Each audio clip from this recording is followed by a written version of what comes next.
¿Cómo no voy a estar poética teniendo a mi lado, a mi izquierda, la poesía misma?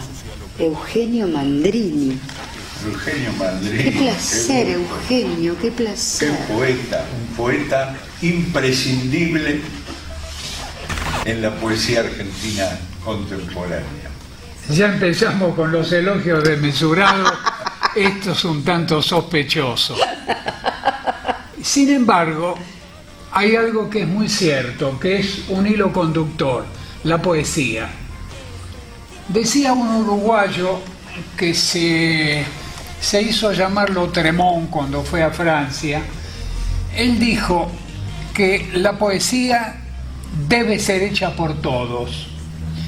Y se quedó corto, porque la poesía es hecha por todos.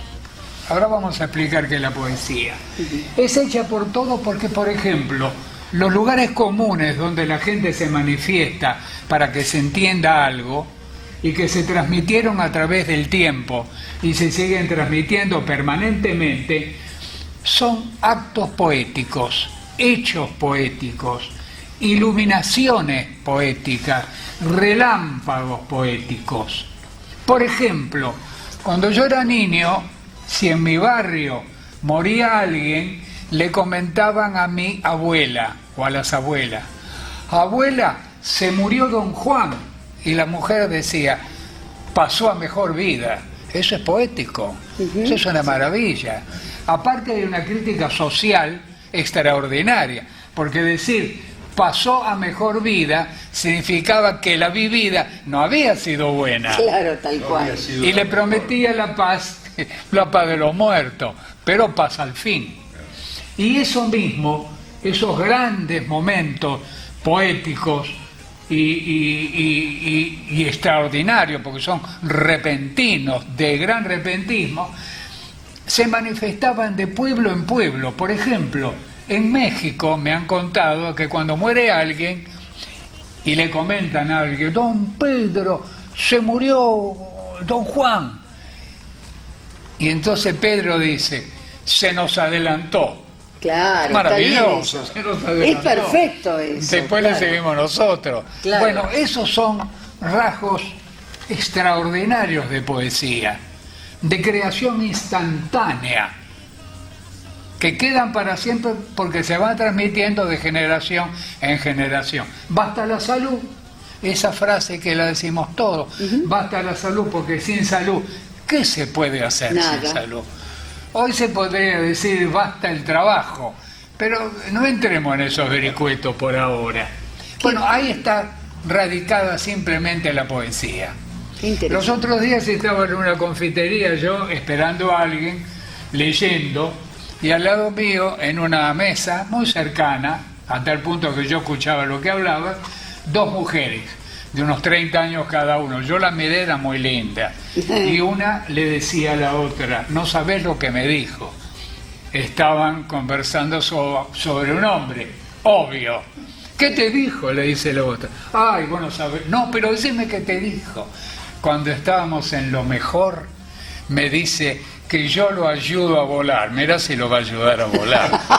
Pero cometió un acto poético que la hizo estar más cerca que esta otra mujer. Y fueron felices. Claro.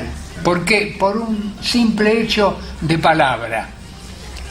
Porque el dinero es uno de los atributos formidables para vivir con más confort, con más felicidad. La belleza es otro gran atributo que nos permite momentos largos de felicidad, al que sale bello. Y también uno de los momentos de gran felicidad de la vida de la especie humana está en el valor de la palabra. A veces nos sugestiona un filósofo porque está hablando de la vida y de la muerte con unos conceptos que no sabemos, ¿verdad? A veces un poeta habla de un modo tan particular que nos arroba, nos enamora la palabra. La palabra, así como puede enamorar a alguien, puede enviar a los pueblos a la guerra. Claro, por supuesto. Porque los oradores ¿qué hacían? Enviaban pueblos a la masacre. Pero hay otro tipo de palabra, la palabra que subyuga, la palabra que tenían originalmente en la tribu los hechiceros. El hechicero hechizaba, les hacía creer que iba a llover y les hablaba de las propiedades de la lluvia. Maravilloso. Hoy hablamos de las propiedades maravillosas, inefables de la poesía. Estamos hablando de la poesía. En la poesía hay dos grandes vertientes desde el comienzo de la historia humana, que son el vertiente de la canción popular, la poesía de la canción, que va acompañada de la música y del canto, y la poesía para leer, la poesía para el ojo solitario, y la otra, la poesía de la canción para el oído. Esas dos grandes vertientes se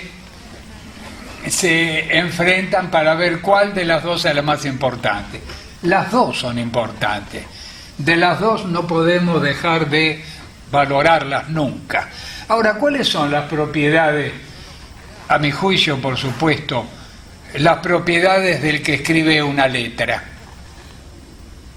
A diferencia del que escribe un poema para libro, es muy distinta. Las letras tienen sus leyes específicas. Para escribir una letra de tango se necesita tener un dominio bastante preciso de la rima, también un dominio bastante preciso de la métrica regular, porque el tango tiene un formato donde las letras están escritas en tres grandes fragmentos. El primer fragmento, después el estribillo y al final el tercero que funde todo. Entonces hay que tener rima, hay que tener métrica regular y ¿qué más? Acentuación, cadencia. Claro. Y los pilares centrales de la canción son dos. Uno de ellos es fundamental, la comunicatividad. El letrista tiene que manifestarse con frases cortas, rápidas y en el lenguaje diario, en el lenguaje del momento histórico en el que el letrista vive, para recuperar todas las historias de cada uno. Es decir, el lenguaje liso, llano, rápido, concreto, entendible. ¿Por qué entendible? Porque el letrista le escribe al monstruo de los 1000 ojos. ¿Quién es el monstruo de los 1000 ojos? El pueblo. El letrista le escribe al pueblo. Y cuando habla de comunicatividad, significa que tiene que saber comunicar en un lenguaje liso, llano e interesante a todos los integrantes del pueblo, a que lo entiendan todos, el filósofo y el carnicero de la esquina, el teólogo y el albañil de la otra cuadra, todos tienen que entenderlo. Para lo cual el letrista da concesiones. Si tiene que decir algo cursi, lo dirá. Y si tiene que hacer un hallazgo poético, lo hará. Y si tiene que nombrar un lugar común para salir del paso, lo hará.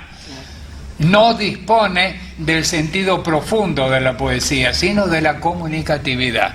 No obstante lo cual, hay letristas maravillosos, porque hay canciones maravillosas. Ya la canción en sí mismo lo es. El poema es otra cosa. La poesía yo traté de explicarla rápidamente, de que es un alumbramiento, una iluminación, un relámpago. Pero el poema es una construcción, que puede ser una choza o un templo. Es una construcción. El poema está escrito para el ojo. El ojo lo puede leer una vez, 2 veces, 10 veces. La canción no. La canción viene al oído y no hay nada más frágil e infiel que el oído. Aparte, para entender bien el sentido de las letras del tango, hay que sacarlas de la canción y leerlas. Claro. Porque dentro de la canción, el embrujo máximo lo tiene la música, lo tiene la melodía. ¿Y quién más? El intérprete. Entonces nos encontramos en una situación como esta, y termino esta parte. El tango es una gran maquinaria, una maquinaria fantástica que cuenta con 4 artes. Son muy pocos los géneros populares que cuenten con tantas artes como tiene el tango, 4. Salvo la ópera, que tiene todo, absolutamente todo. Pero el tango tiene 4 artes. ¿Cuáles son? La danza, la interpretación, es decir, el canto, la melodía, es decir, el músico, y la poesía, es decir, el poeta. Con esas 4 artes, el letrista tiene que hacer algo en lo posible memorable, que quede en lo posible como esos éxitos que alguna vez aparecen, que quede para siempre y que atraviese las generaciones en lo posible. Si lo toca Dios o el demonio, no importa quién lo toque, no importa quién le sople al oído las mejores palabras, el hecho es que quede en el pueblo para siempre. Bien. Te hago una pregunta, Eugenio, ¿cuándo descubriste la poesía, esto que vos llamas poesía? ¿Cómo qué? ¿Cuándo la descubriste vos a la poesía? No, pero yo vengo de una familia.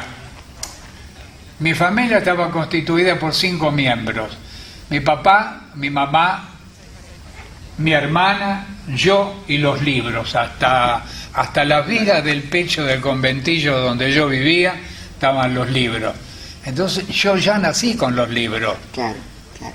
Pero ¿cuándo te pegó? ¿Cuándo te, digamos, vos recordás cómo fue ese impacto, ese encuentro? Él se despertaba a las 5 de la mañana, era albañil de obra. Se iba a las 5:30 de la mañana a trabajar. Lo primero que hacía, me despertaba a las 5 de la mañana, yo tenía 4 años y medio. Y me decía, Rubio, yo era rubio antes, ahora vino el tiempo y me dejó esta hierba amarillenta. Y me decía, a leer, y me dio a leer todo lo que había en mi casa. Y yo fui acostumbrándome a estar con los libros y a intentar, ya que lo hacían los otros, ¿por qué no puedo escribir también yo? Con un papel y un lápiz. Claro. Y bueno, yo entré en el territorio de esa fatalidad.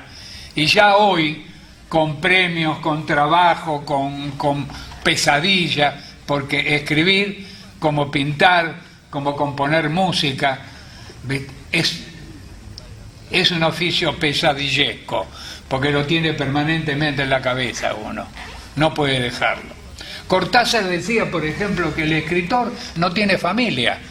Claro, porque pone la familia en segundo plano. Claro. Él tiene acá, viejo, el nene está enfermo, pero el tipo tiene una imagen que todavía no la sacó y le dice, llévalo al médico.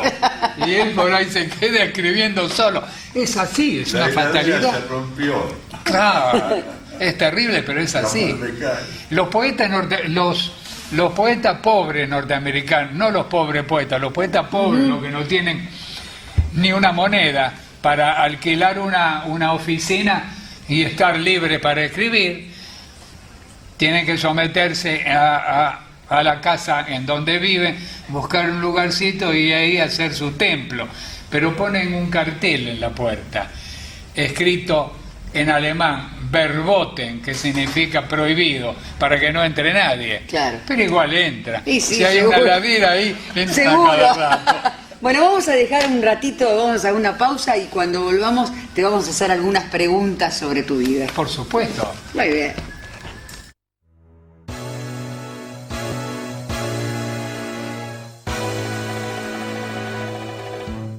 Poesía es... Los premios también son reconocimientos importantes. Sí. Eugenio Mandrini recibió este año el Premio Municipal de Poesía de la Ciudad de Buenos Aires por el mejor libro de poemas que se editó durante los años 2008 y 2009, Conejos en la Nieve.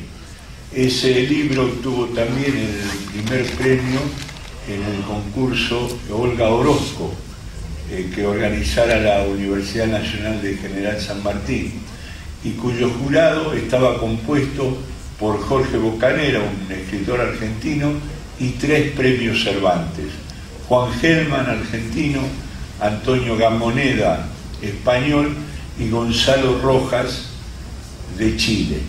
Estos 3 premios Cervantes, y en especial Gonzalo Rojas en el prólogo, destaca la originalidad y la sorpresa grata y que lo llenó de alegría que tuvo al conocer los poemas de Eugenio Mandrini, que nos estaba hablando de la poesía, de las letras de tango, y tema al que se refirió en su último libro, Con voz de perro lunar.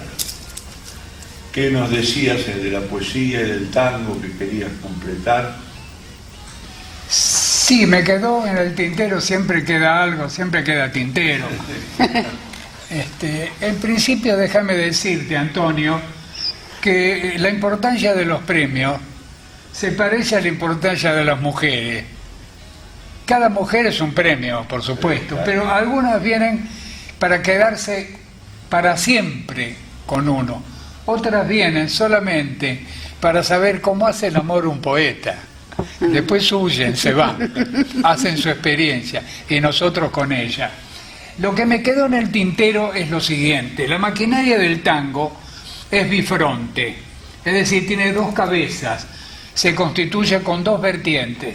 Por ejemplo, el baile, la danza del tango, está el tango recto, el caminado, el que se dice caminado, que tiene su circularidad, pero es caminado, y está el otro tango de Foresport, el acrobático, casi el circense. De escenario, le dice. Claro, son, sí. Por la galería, como dice, para la hinchada de fútbol.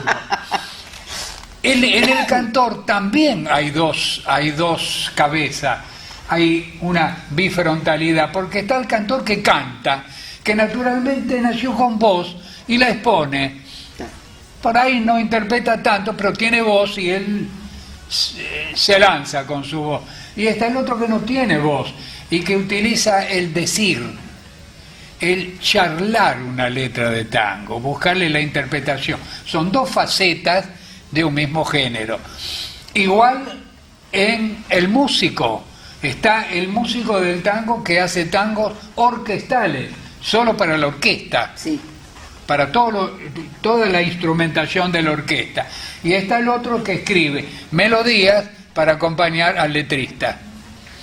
Y a su vez el letrista también se manifiesta de forma bifronte. ¿Por qué?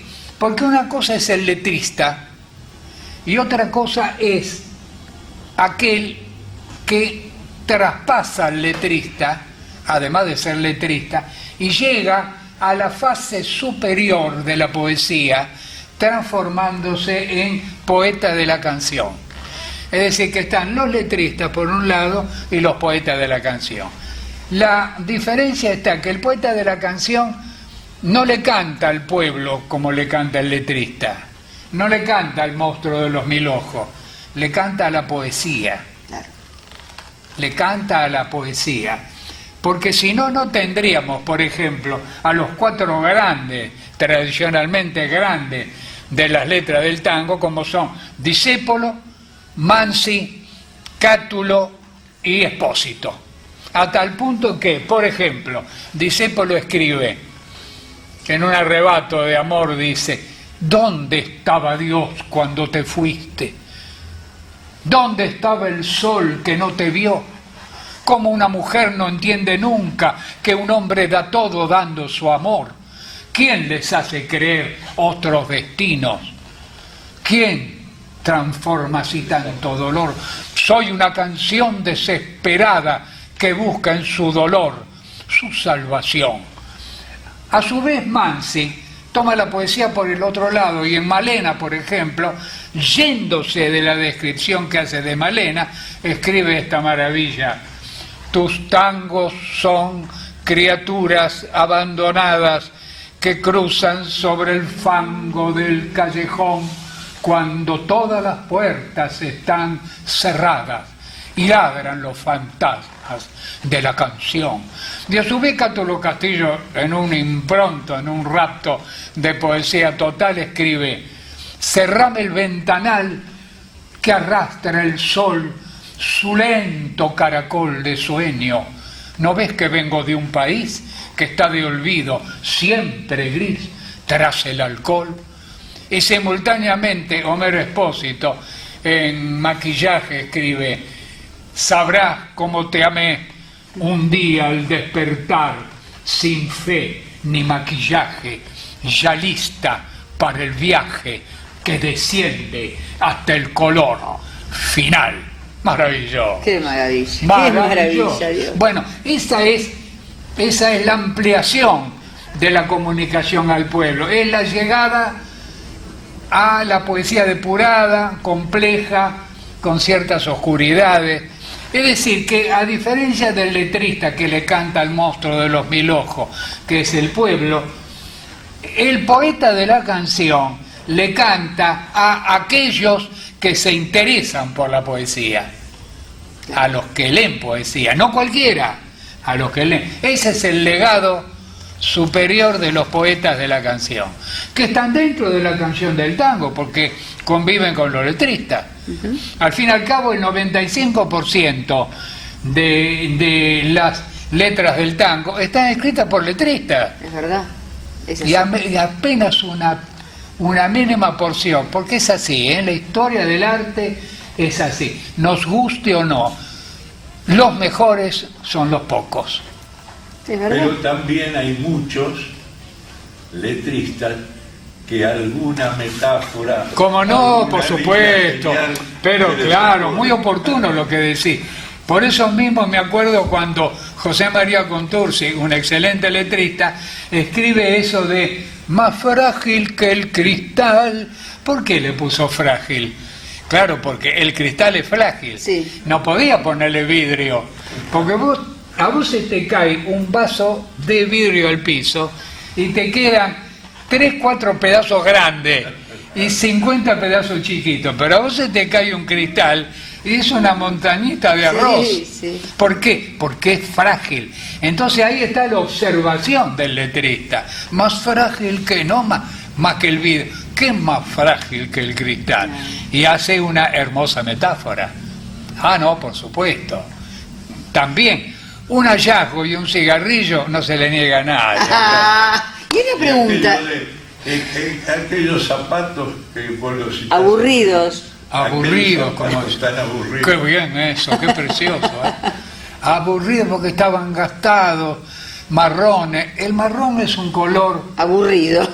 que si no se lo combina, bueno, son falsas costumbres culturales, Claro. porque son costumbres culturales. Elegimos, yo soy maniático del azul. Ni que fuera a ir al cielo cuando me esté. Y a lo mejor. Es ridículo, no, voy al infierno de cabeza. Voy a quemarme rápido porque soy flaco. Tenés vocación de Pero santo como el Carlos azul, de la Púa. ¿no hay un azul Picasso? Sí. Entre las distintas escuelas pictóricas por las que pasó Picasso, hay un rosa Picasso y hay un azul Picasso, que es un azul distinto a todos los azules. Es extraordinario eso, ¿no? El azul del cielo es hermoso, pero el del Picasso no es menos hermoso. No, claro. Y es un azul distinto. Es verdad eso. Y hay otros que utilizan el rojo, que es el símbolo de la pasión. Porque cada palabra, compañeros míos, es un símbolo. Así como la rosa es el símbolo de la belleza, el fuego es el símbolo de la pasión, el cielo es el símbolo de lo inalcanzable, de la inmensidad. Y casi todas las palabras simbolizan, ¿qué cosa? Algo más de lo que dicen. Porque el hombre en su búsqueda para ser cada vez más perfeccionista, no le alcanza, por ejemplo, decir árbol. Ya sabemos lo que es el árbol. Un tronco con sus raíces en la tierra y su copa. Y su copa de rama. Copa ya es una metáfora. Claro, por supuesto. ¿No? El árbol también, para no quedarse en el árbol solamente, el árbol también es la casa de los pájaros. Es decir, que el árbol ya es dos cosas, no es solo el árbol. Cuando viene la metáfora, los acostumbrados a la poesía entendemos y nos engrandecemos porque duplicamos el lenguaje, Claro, duplicamos el lenguaje real, introducimos una realidad que no estaba consagrada en el lenguaje real. El árbol es el árbol, viejo, basta. No, pero ahora también es la casa de los pájaros, gracias a un poeta. ¿Qué metáfora hago para nombrar a la mesa? ¿Cómo es A eso? la mesa, ¿qué ¿Qué metáfora se puede utilizar? Bueno, claro. Hay que pensar. Vos me lo estás dando vuelta porque lo sabés. Ah. Es cierto. Claro, hay una metáfora Acá hay trampa. muy linda. La metáfora surge. ¿Cómo surge la metáfora? Yo voy escribiendo un poema, por ejemplo, ¿no? En un lenguaje determinado, que puede ser bello, que puede ser psicológico, que puede ser gramático, bueno, en un tono determinado. Y me aparece la palabra mesa. Y me rompe ese lenguaje. Claro. Ahí es vulgar la palabra mesa.